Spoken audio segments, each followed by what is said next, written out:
Okay, I found no way to get around it. I'm going to have to take off this the right-hand footboard panel here, and I think I've got a screw up here, and they look like the same, so you don't have to worry about mixing them up. And then you got, I've already popped them loose, 3 10mm bolts that go into part of the support frame.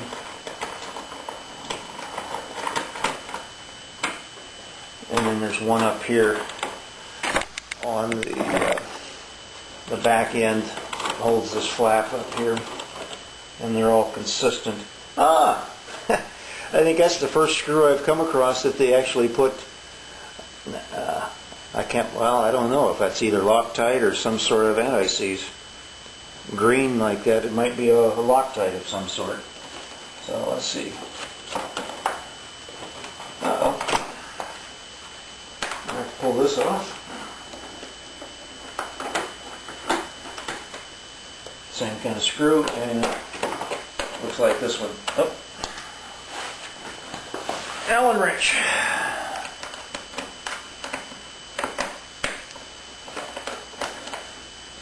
Now why? Why did they...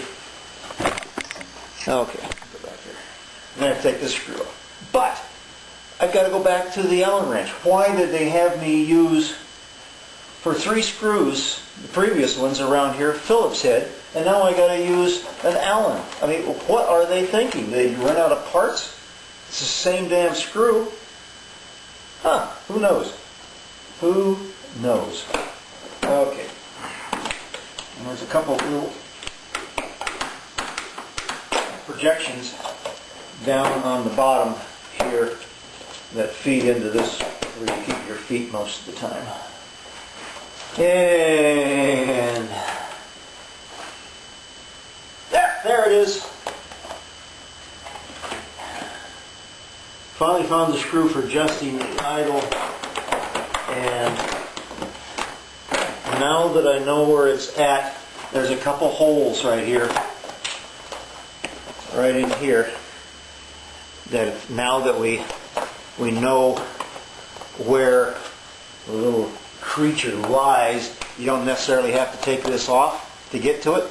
You can stick your long screwdriver, a long Phillips, in right here and do it that way. Success. Okay, there's a better view of it. Right in there is the little Phillips head screw right there, and that's what you use to adjust the idle. Okay, where'd it go? Right there is the little nubbin you're going to be pulling off on number 1 cylinder to get to its vacuum. That's what I'll be putting 1 tube of the carb tune on, and the other. Okay, here's the one for number 2, right there. So,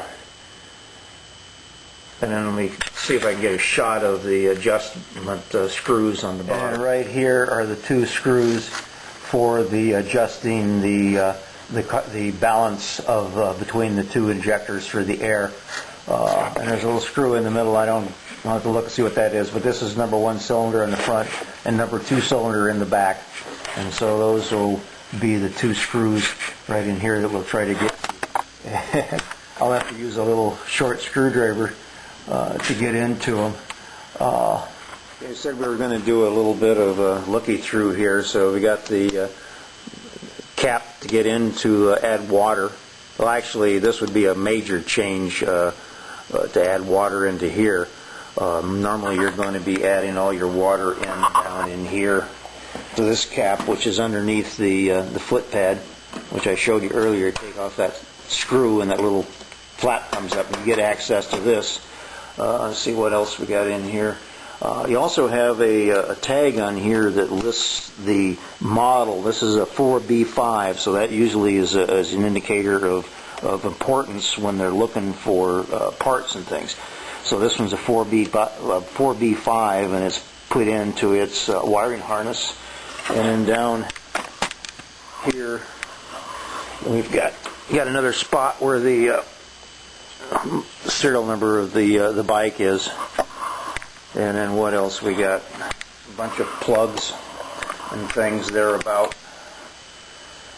And then part of the engine, and going back to the variator. And then this is a breather of some sort. Filter's back in here, and here's the input into the filter. So it's interesting. I don't know if you guys will ever do any of this on your own, but see the mounting bolts holding the engine frame together, because the two frames, this is first part of frame, and it's hollow in behind here. And then this one's the aft frame, all put together. It's pretty interesting, but time will tell whether or not I made a good investment. Okay, I'm going to close out this part of the set of videos on pulling the panels. I don't know, I'm probably going to be into possibly 3 now. I know the first one ran longer than what I was expecting it to for my yammering away, but you almost need a little bit of verbal encouragement to get in here. You just can't chop from one. Well, you pull this screw, and then you pull that screw, and then you pull that screw. You need some words of caution in there. And this has been a very enlightening look through. So we'll get on to tuning it next. I've got access to everything I need. I know where the valve or the throttle adjusting screws are in the two tubes, and I need to pull the little covers off and then slip my carb tune on and get that all set up, and then my fluke meter hooked up to the number 1 piston spark plug and get that for the RPMs, and then we'll go through and do some other things for checking the head play and then some of the other little things that they talk about. So until we get into that system, see you later from Big Wheels.